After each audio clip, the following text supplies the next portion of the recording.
el derrame participan varios factores importantes que sirven de filtración, como el sistema linfático, es el que tiene un papel más preponderante, lógicamente, va a absorber células, partículas, va a salir de drenaje, de filtros, básicamente, del sistema, ¿no? El sistema linfático parietal es la principal vía por la cual el líquido sale del espacio pleural, sobre todo a nivel de la zona más del líquido, ¿no? La parte baja. Existen conexiones directas del sistema linfático pulmonar con la de la pleura visceral. Esto va a facilitar, lógicamente, cuando hay infiltración en esta área, la difusión de tumores malignos pulmonares de pulmón a pleura y viceversa. ¿Okay? Recordarán que la pleura tiene 5 capas. Una capa mesotelial, que es la parte lateral que está, la parte central, perdón, que está en el gráfico, desde el corte histológico. Una capa conectiva vascular del submesotélio, que es la parte moradita, ¿no es cierto? Una lámina elástica interna, un tejido subpleural, que va a ser parte de la pleura parietal y que va a tener precisamente una conexión endotorácica para relacionarse con la pleura visceral, ¿no? Que va a estar conectado por múltiples tabiques de conductos interlobulares y lógicamente planos profundos que va a hacer, cuando hacemos procedimientos químicos, esta persona que se irrita para lograr precisamente una pleurodesis, una adhesión interpleural. Entonces son las capas pleurales que ustedes ya las conocen porque ya lo llevaron en histología, ¿no? Muy bien. Esta es la composición normal de un líquido pleural. Hay células que van a estar en un rango de 1000 a 5000, estamos hablando dentro de la normalidad. Las células mesoteliares están en 3 a 7%, los monocitos 30 a 70%, los linfocitos de 2 a 3%, los granulocitos de 10%, la albúmina va en un rango de 50 a 70%, la glucosa, que es igual que la plasmática, el mismo valor referencial, ¿no es cierto? Y el LDH, o la tasa de deshidrogenasa, menor al 50% en comparación al plasma, o sea, debe estar la mitad del valor que encontramos en un DHL plasmático, ¿no? Sanguíneo. Entonces, no olvidarse que este tipo de células es muy importante, porque cuando nosotros hacemos una estadificación e identificación de frente a qué líquido estamos, uno de los valores que nosotros siempre valoramos son los linfocitos y los polimorfonucleares. Y de ahí diferenciamos si el líquido este es de origen crónico o es agudo. La diferenciación de efusiones pleurales, por ejemplo, paranemóricas, van a tener mayor predominio polimorfonuclear. Y los líquidos pleurales malignos van a tener mayor predominio mononuclear, o linfocitosis mayor, ¿cierto? Entonces, que eso nos ayuda a diferenciar si estamos frente a un cáncer o estamos frente a una persona con una T, ¿no? En cuanto a la etiología, el 5 al 15% de los derrames pleurales son idiopáticos, cuya etiología, entre comillas, es idiopática. En nuestro medio, la primera causa definitivamente siempre va a ser dependiendo de dónde encontremos el área. Hay que identificar siempre cuando estamos frente a una effusión pleural bilateral o si estamos frente a una effusión pleural unilateral. La búsqueda de etiología comenzará con una anamnesis, con una correcta y exhaustiva exploración o examen físico y lógicamente con una punción, ¿cierto? Con una toracocentesis exploratoria y diagnóstica. En cuanto a la anamnesis, aquí es importante valorar si hay antecedentes neoplásicos, si hay una localización, si hay contacto con sustancias químicas, ¿no? Ya sea asbesto, tuberculosis, dónde vive el paciente, en qué trabaja el paciente, qué posición tiene el paciente, ¿no? Y si es que hay una afectación previa anterior, que ha tenido ya una injuria pleural, una pleuresía, ¿no? En cuanto a la fisiopatología, hay 3 mecanismos importantes. Hay aumento de la presión hidrostática, hay disminución de la oncótica, ¿no es cierto? Y hay aumento de la presión negativa del espacio pleural, obviamente. ¿Cuánto es la presión intrapleural, muchachos? Eso lo han debido llevar también en fisiología, imagino. ¿Se acuerdan? ¿Cuánto es la presión intrapleural? 40.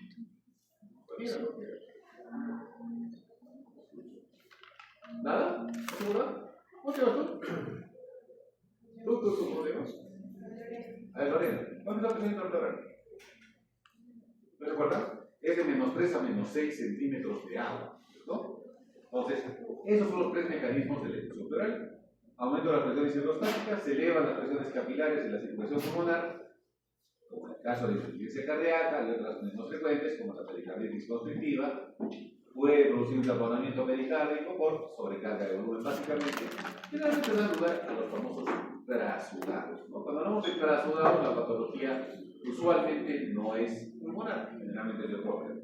Hay descenso de la presión osmótica en la microcirculación, poco habitual debido a la gran capacidad de reabsorción de la circulación linfática, ¿no es cierto? Que puede reabsorber hasta 30 veces el filtrado diariamente. Pero cuando se altera esto, por ejemplo, un síndrome nefrótico, en pacientes con desnutrición, hipoalbuminemia o hepatopatías crónicas, pueden dar lugar también a trasudados, tipo trasudación. Y el aumento de la presión negativa, lógicamente, nos va a causar acúmulo de este líquido, condensación de este líquido y por ende la formación de metastasis pulmonares masivas cuando tenemos esta alteración. Entonces, esos son los tres principios fisiopatológicos. Si yo pregunto, ¿cuáles son la fisiopatología del derrame pleural? Excepto, me gusta poner por excepto, se han dado cuenta, ¿no? Excepto, ¿cuál excepto? Entonces, ahí pongo aumento de la presión positiva y ya, pues, ¿no? Entonces, cuando hay aumento de la permeabilidad en la microcirculación, la pleura sufre un aumento de la permeabilidad a través de la formación de inmunocomplejos, ¿no? Que van a ser fagocitados por polimorfonucleares y macrófagos, por nuestro sistema defensivo, por nuestras células de ataque o de defensa en el espacio pleural. Estas generalmente van a ser las causantes de las neoplasias inflamatorias, infecciosas, neoplásicas e inmunológicas, ¿cierto? Como los derrames pleurales o efusiones pleurales por el neumónico, las efusiones pleurales de origen tuberculoso, las tromboembolias pulmonares, la coagenosis, etc. ¿Hay deterioro del drenaje linfático? Sí. Uno de los principales mecanismos responsables de la persistencia del derrame pleural es precisamente la alteración en la filtración del drenaje linfático. El bloqueo linfático compromete precisamente su nombre, la reabsorción de líquidos. Este es el principal mecanismo de producción del derrame, sobre todo cuando tenemos origen tumoral, cuando tenemos metástasis, tenemos una infiltración linfangítica, la llamamos, claramente diferenciable a la imagenología, y precisamente por la obstrucción de este drenaje, ¿no? Que no filtra adecuadamente. Hay movimiento de este fluido que puede trasloparse o transportarse hacia el peritoneo, sí. Esto se produce a través de los linfáticos diafragmáticos, que van a atravesar, es un defecto diafragmático de pequeño tamaño, que generalmente se produce en los cuadros de hipoalbuminemia, cuadros de ascitis, también en la obstrucción urinaria y los procesos pancreáticos, que son órganos que están cerca al pulmón y por diafragma filtran el líquido a ese nivel. O al revés, el peritoneo suben al espacio pleural, ¿no? Esta es la evolución del aire, cómo se altera el líquido pleural. Inicialmente, cuando no tenemos un derrame, la clínica de este paciente, usualmente, cuando tiene un límite o un valor promedio de 400 ml, recién el paciente empieza a tener sintomatología. Antes no, antes está tranquilo. Pero cuando ya tiene 400 ml aproximadamente, empieza a tener el famoso dolor pleurítico. Cuando hablamos de dolor pleurítico, es básicamente un dolor impulsado, ¿no es cierto? En punta, ¿no? Generalmente se produce por procesos inflamatorios con extensión a la pleura visceral, que es la que más duele, ¿no? En ella hay concentración de neutrófilos y monocitos, lógicamente. A esta la llamamos pleuritis seca. Ojo, pleuritis seca, pleuritis exudativa, fase hidropurulenta y fase organizativa. Te estoy anunciando que es lo que voy a preguntar, ¿ya? Una segunda parte donde no controlamos ello y es un derrame no complicado, generalmente seroso. ¿Qué característica tiene? Tiene un pH mayor a 7.20, generalmente hay aumento de líquido, hay aumento de la permeabilidad capilar, hay vasodilatación, ahí intervienen ya nuestra cascada inflamatoria, ¿no es cierto? Las interleucinas 8, el factor de tuberculosis tubular alfa, a esa llamamos fase exudativa. Luego de ello, va a ser el derrame complicado, que ya empieza a supurarse o volverse purulento, ¿no es cierto? Es un líquido turbio, donde el pH cae debajo a 7.2, ahí tenemos una alteración, caída del pH, caída de la glucosa y aumento del LDH. Aumenta la glucosa, aumenta el ácido láctico, se produce una alteración en la fagocitosis, hay predominio polimorfonuclear, o sea, se está volviendo infeccioso, se está infectando el líquido, ¿no es cierto? Y ahí se produce invasión de gérmenes. A este proceso lo llamamos la fase fibrino-purulenta, se está convirtiendo en... El empiema básicamente es pus franca, ¿no? Y encontramos depósitos de fibrina, hay factores pro y precoagulantes, hay disminución de la fibrinolisis, que precisamente la que destruye estos coágulos, ¿no es cierto? Y ya es pus franca. Entonces, a todo este proceso lo llamamos empiema, ¿no? Y el empiema localizado, o loculado, perdón, no localizado, y es cuando tenemos una red de tabiques de fibrina, el panal de abejas se llama, a la ultrasonografía encontramos panalización, y es dificultoso por eliminar, y ahí tenemos que hacer una intervención, tenemos que hacer un proceso de fibrinolisis, utilizar elementos que me diluyan estos tabiques que se han formado para poder eliminar y hacer un lavado de la zona del cráneo. A esto se llama fase organizativa, que generalmente es una complicación, ¿no? El objetivo es no llegar a este paso, ¿no? Tratar de medicarlo, de drenarlo y poder lograr un alivio. En niños es un poco más complicado, porque en este caso sí tenemos que utilizar fibrolíticos para diluir todo, para que no queden secuelas. Es la progresión de líquidos, ¿no? Entonces, cuando estamos frente a un derrame pleural, lo primero que tenemos que preguntar es: ¿estamos frente a un trasudado o un exudado? Lo primero que debemos preguntar, ¿no es cierto? ¿Listo? Para eso se inventó, o la inventó los ingenieros de ley. Lai nos plantea una serie de factores para diferenciar si estamos frente a un trasudado o un exudado. Primero el aspecto: el trasudado es claro, el exudado es turbio, el pH es menor de 200 en el trasudado, mayor de 200 en el exudado. La relación proteínas, tanto en el sérico como en el líquido, debe ser menor a 0.5 en el trasudado y mayor a 0.5 en el exudado. El RH también, la relación tanto el plasmático como el del líquido, menor a 0.6 es trasudado, mayor a 0.6 es exudado. La albúmina es un punto de corte o proteínas, menor a 3.1 trasudado, mayor a 3.1 exudado. Fácilmente, cuando vemos un líquido y de repente vemos proteínas por encima de 3 gramos, confirmado el exudado, ¿no? Glucosa, mayor a 60, trasudado, menor a 60, exudado. Prueba de fiebre alta, negativo, trasudado, positivo, exudado. La densidad menor a 1012 en trasudado, mayor a 1012 en exudado. A esto hay que añadir el colesterol, que su punto de corte es 110, perdón, triglicéridos, que es 110, que eso nos ayuda para diferenciar si estamos frente a un kilotórax. ¿Ok?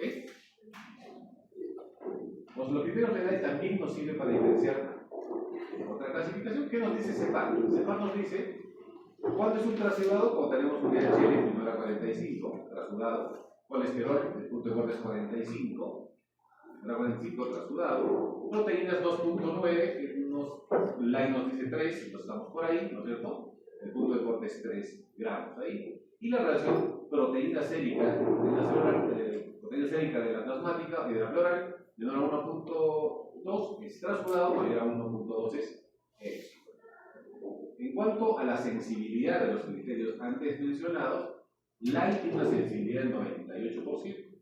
De ahí que desde que hizo su estudio cuando era interno LAI, hasta ahora lo seguimos utilizando, lo vamos a utilizar siempre, ¿cierto?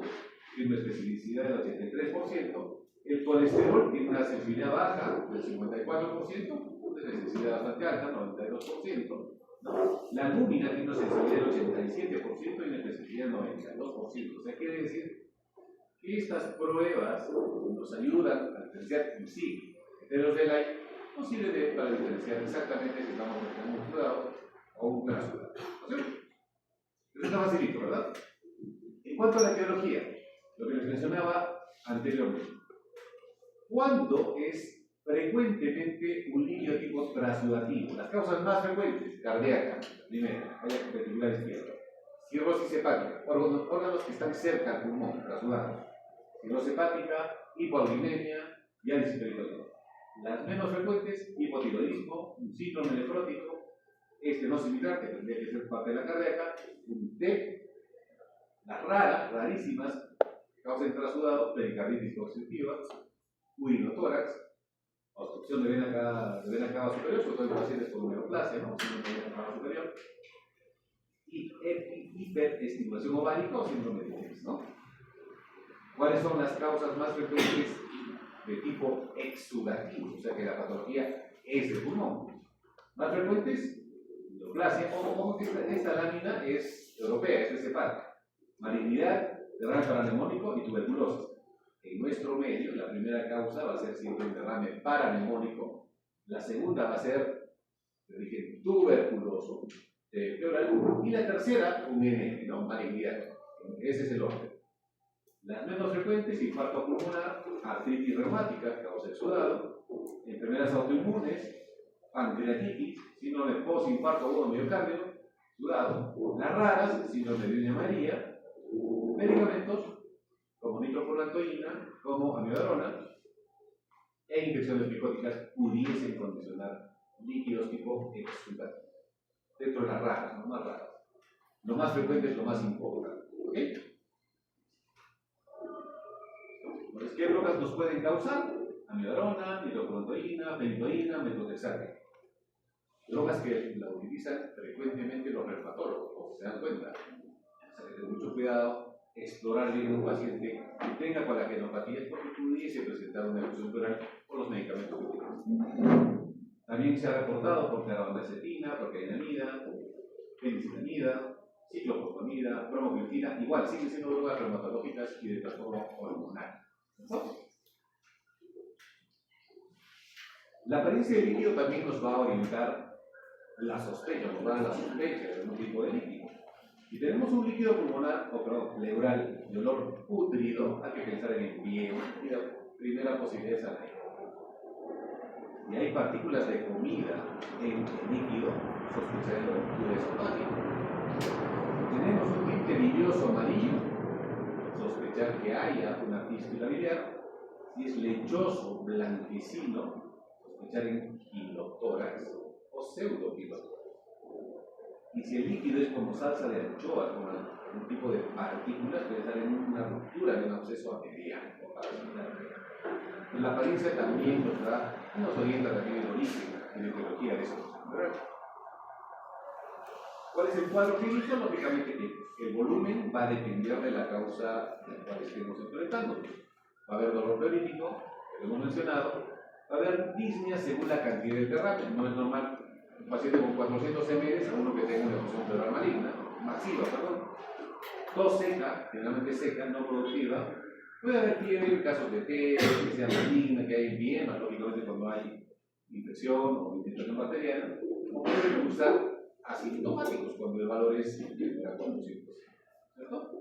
Lógicamente que hay signos importantes como taquimia, choque de punta desplazado, vibraciones focales disminuidas, hematidez, ecofonía, respiración superficial, etc. El famoso síndrome de efusión pleural, que normalmente siempre hacemos prácticas, ¿cierto? Síndrome de efusión pleural, ¿no? Todo disminuido, ¿verdad? ¿Cómo llegamos al diagnóstico? Hay que valorar los antecedentes, el antecedente epidemiológico, una exhaustiva anamnesis, una exhaustiva exploración física, ¿cierto? Una radiografía del tórax mínimamente para ver cuánto es la perforación. No se olviden, cuando hemos hablado de radiografía básica de tórax, que el valor mínimo de líquido que podemos encontrar en una placa frontal es cuando se obtura un ángulo, 150 ml en la placa frontal y 75 ml en una proyección lateral, ¿no? Una ultrasonografía de tórax y más adelante, si tenemos más dudas del origen, una tomografía de tórax, ¿no? Esos son los métodos por los cuales llegamos al diagnóstico de efusión pleural. Entonces, ¿qué es lo que se hace en este algoritmo? Vamos ante la sospecha de un derrame pleural, debemos tener una historia clínica y una exploración física adecuada, exhaustiva, hacemos la ecografía, podemos hacer una broncofibroscopía o otras pruebas de diagnóstico. Lo primero que hacer, lo más fácil, cuando ya tenemos ya la evidencia imagenológica y clínica que estamos frente a una efusión, es una glucosa. Todo pulmón que tenga líquido, pinche, tiene que pinchar, tiene que hacer una toracocentesis para saber la etiología. ¿Ya? Llegamos al diagnóstico, ya sea ultrasudado, exudado, quilotórax, un empiema, etc. Si no llegamos a un diagnóstico correcto, podemos hacer una biopsia de pleura. Y si no podemos realizar el procedimiento, ya mandaremos al cirujano de tórax para que nos haga una toracoscopía, ¿no? Un PAT, si no es que nos muestra la cirugía, ¿no? Y por ahí llegamos a llegar al diagnóstico preciso frente a qué entidad estemos que haya causado esta efusión pleural. Generalmente las efusiones pleurales son complicaciones de otra enfermedad, eso hay que tenerlo en cuenta. ¿Okay? Otro algoritmo similar, donde va igual, ¿no? Vamos a tener un examen físico, se va a hacer una ecografía donde hemos hallado más de 10 milímetros de espesor de la superficie en la presencia de líquido. Si no, observación, sí, el paciente tiene falla cardíaca, esa es la pregunta. Si no, toracocentesis, valorar criterios de Light y el tratamiento correspondiente. Y sí, ver el derrame, si hay dolor, fiebre, hacer la toracocentesis, valorar el uso de diuréticos si estamos frente a una cardiopatía, ¿no? Bajar volumen, ¿no? Y dependiendo de lo que evidenciemos en los criterios de Light, ya sea un exudado o trasudado, lograremos el diagnóstico con la toracocentesis y la biopsia posterior. ¿Okay? Más adelante podemos hacer una broncofibroscopía si no llegamos al diagnóstico frente a las pruebas anteriores, tóraco y la biopsia. Y generalmente sí es necesario, ¿no? No es necesario hacer una broncosis por biopsia por fuera por es como la paciente que tenemos ahora, no sé, lo está hablando conmigo. Tenemos una paciente que es joven, ¿no? Tiene 43 años, ahorita hospitalizada en el hospital, tiene efusión pleural, tiene una masa metastásica ya en uno de los campos pulmonares, pero ya está con dificultad respiratoria, entonces no podemos hacer la broncoscopía para sacar una muestra, pero hemos visto que tiene un poquito de agua afuera, hemos hecho una biopsia pleural y por ahí va a salir el diagnóstico. Obviamente la expectativa de vida es muy corto, probablemente 6 meses o menos, no creo que aguante mucho. Esperemos tener resultado rápido y la quimio por aguantar, ¿no? Eso es muy joven, ¿no? 42 años. Listo. Entonces, el programa de manejo, se ha hecho una radiografía, ahora que es una ecografía, hay más de 10 milímetros de grosor, observación, es que no tiene nada, descartablemente con insuficiencia cardíaca. Sí, hacemos una toracocentesis, valorar si es asimétrico o no, valorar si hay fiebre o hay dolor, básicamente para descartar cronicidad. Luego, hacemos la toracocentesis, si es cardíaco, controlar con diuréticos, observación, si persiste por más de 3 días, toracocentesis y biopsia. Ese es el manejo. ¿Tenemos algunas características patológicas de la efusión pleural? Sí. Cuando tenemos presencia de hematíes, más de 100.000 por campo, por milímetro cúbico, hay que pensar en neoplasias, hay que pensar en un traumatismo, en un hemotórax, pensar en una embolia pulmonar o pensar en un derrame pleural paraneumónico. Un 17% de estos casos pueden ser trasudados mucho más alejados, muy bajo, ¿no? 87%. Hemático, más apuntado por neoplásico, embolia, ¿no? Si tenemos leucocitosis mayor a 10.000 por milímetro, hay que pensar sí o sí en un derrame pleural o una efusión pleural paraneumónica. Ocasionalmente los enviemas tienen un número bajo de leucocitos, ocasionalmente. En la mayoría de los casos va a haber predominio leucocitario. Neutrófilos más del 50%, usualmente en derrames pleurales paraneumónicos, en T y en procesos abdominales, ¿no? Linfocitos mayor al 50%, NF son neoplasias, tuberculosis y embolia pulmonar. Hay predominio linfocitario, como mencionábamos al principio, predominio mononuclear, ¿no? Una linfocitosis de pleura mayor al 90% nos sugiere tuberculosis o linfoma. Eosinófilos mayor al 10% no nos indica nada, evidentemente. La presencia de aire en el motórax o sangre, el motórax en el espacio, podría haber una causa de eosinófilos, pero no hay mayor relación. No se evidencia. Células malignas presentes, lógicamente en neoplasias. Las células mesoteliales que se dividen activamente pueden simular un adenocarcinoma. ¿Okay? Algo que antes que se me vaya. Paciente con ECO que me hace un cuadro neumónico, la primera causa es hemófilos influenza, muchachos. Estaba yendo por esto de uno. Listo, proseguimos. El líquido. Vemos el LAI. Tenemos un cociente mayor a 0.5 de proteínas, es un exudado, ¿no es cierto? Generalmente los derrames pleurales tuberculosos tienen a menudo proteínas mayores a 5 gramos, el cociente DHL mayor a 6, exudado también, se podría prescindir de este parámetro para determinar el exudado del trasudado, pero generalmente basta un criterio para definir entre exudado y trasudado. El DLH mayor a 2/3 del límite superior de normalidad, y hemos dicho que el 50% es lo normal, nos va a indicar exudado, ¿no es cierto? Cifras elevadas de DLH mayores a 1000 son típicas de los derrames pleurales o condiciones pleurales paraneumónicas complicadas por empiemas. Ojo, igual que el ADA. Si un ADA, que es un marcador para tuberculosis de pleura, que su rango va de 40 a 45, si vemos un ADA de líquido pleural mayor a 100 o 200, hay que poner entre comillas si es tuberculosis, puede ser un empiema. ¿Okay? Colesterol mayor de 60 es un exudado. Los puntos de corte se definen en un rango de 45 a 60, 45 es el rango de colesterol. Si excede ese valor, estamos frente a un exudado. El pH menor a 7 puntos, usualmente en derrames pleurales paraneumónicos complicados o empiemas, neoplasias, tuberculosis o rotura esofágica. La glucosa menor de 60, o sea, el consumo, en derrames pleurales paraneumónicos igual, complicados o empiema, tuberculosis, neoplasias o artritis reumática, o glucosa artritis reumática como diferencial. El ADA o adenosina deaminasa mayor de 40, tuberculosis y empiema, las dos opciones terapéuticas. La milasa mayor del límite superior de normalidad del suero, pensar en neoplasia, enfermedad pancreática, rotura esofágica. Los triglicéridos mayor a 110, ese es el punto de corte, kilotórax, sí o sí contiene el kilotórax.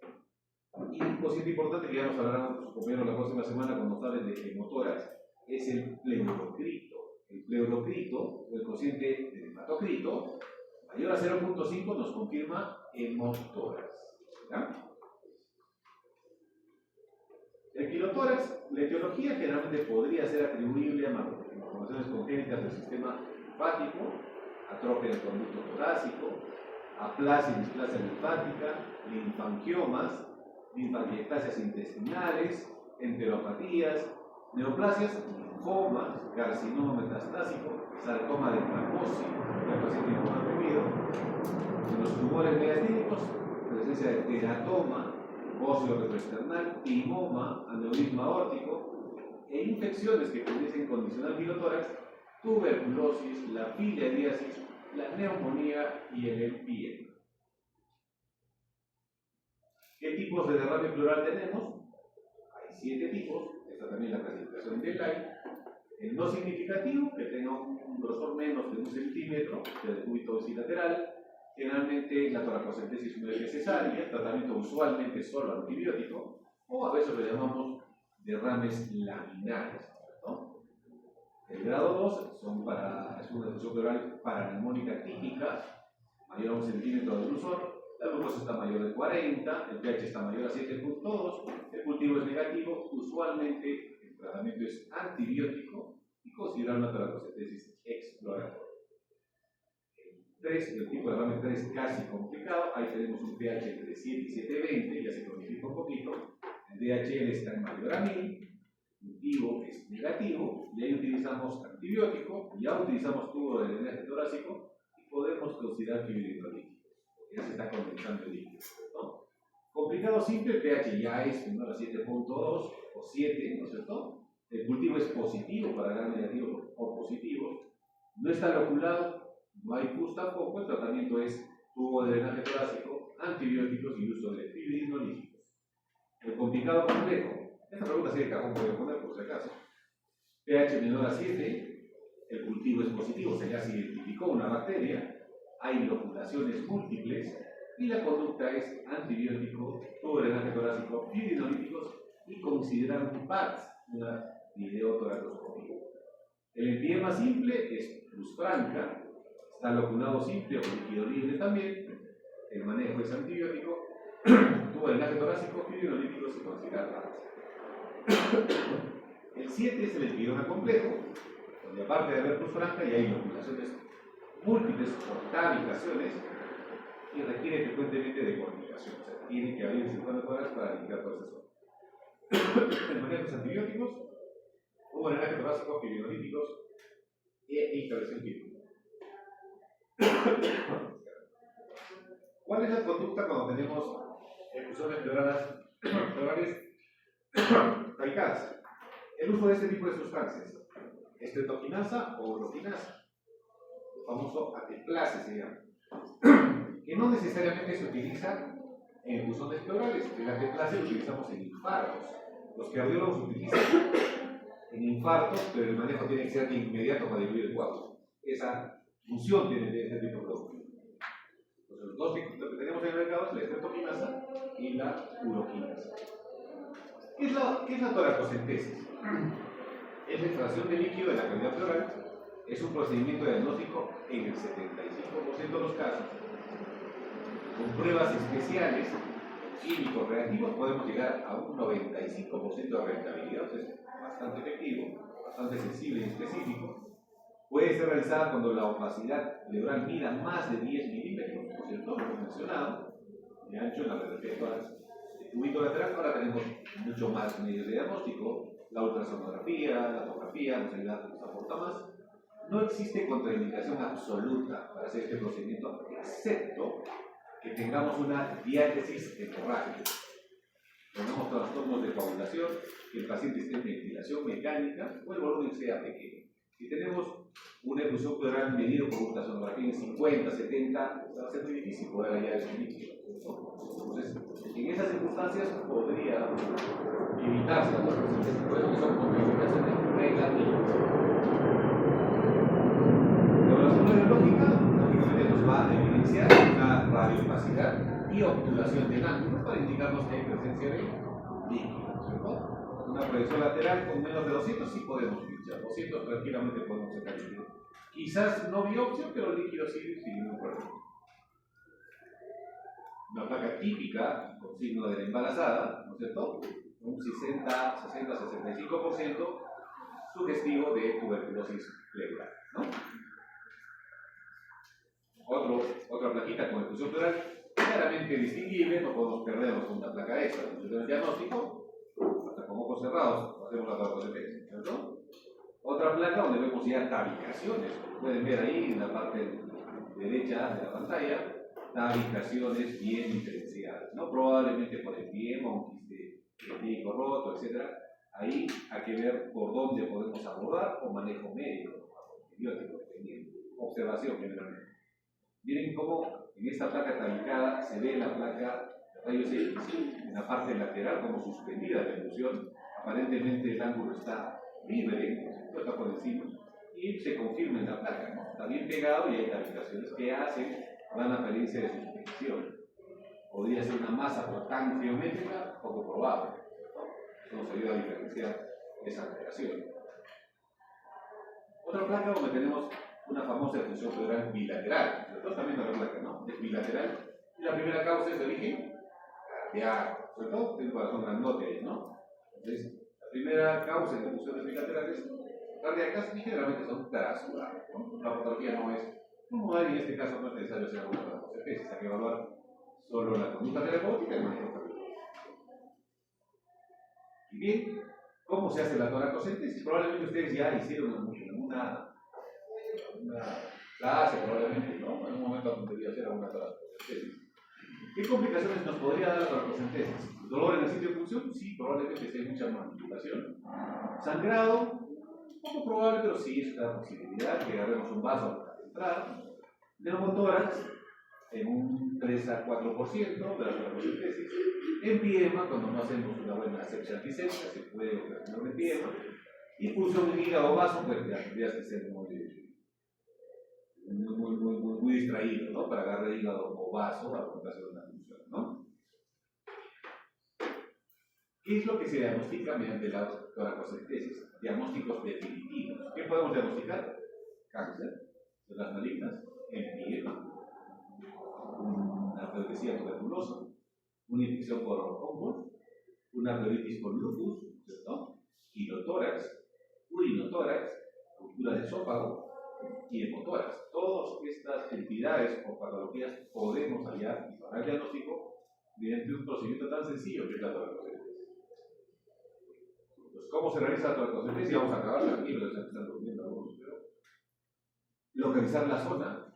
La auscultación es muy importante, localizar la egofonía, ¿no es cierto?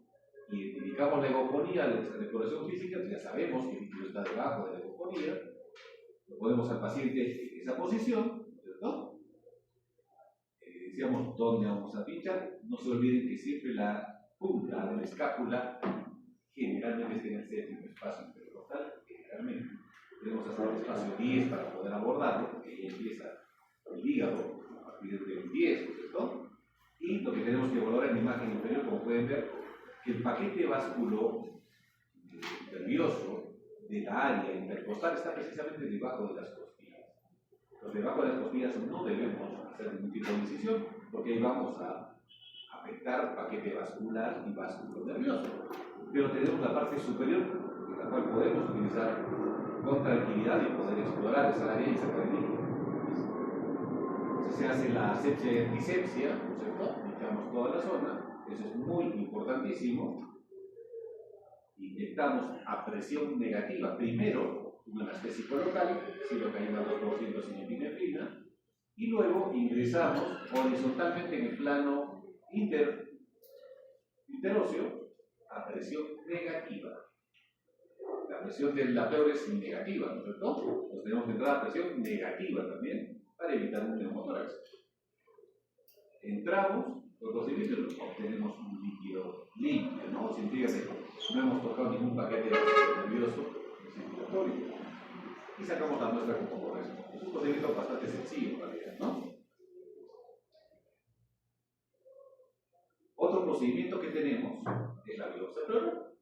Una vez que tenemos un líquido contenido bastante importante, hemos identificado, hemos sacado los criterios del AIP y hemos identificado que es sudado, y no sabemos la causa, salió PK negativo, salió un AGA negativo, o sea que no es, o sea que sale en otra entidad, podría ser un cáncer, entonces tenemos que hacer una biopsia, ¿no es cierto? Una biopsia percutánea.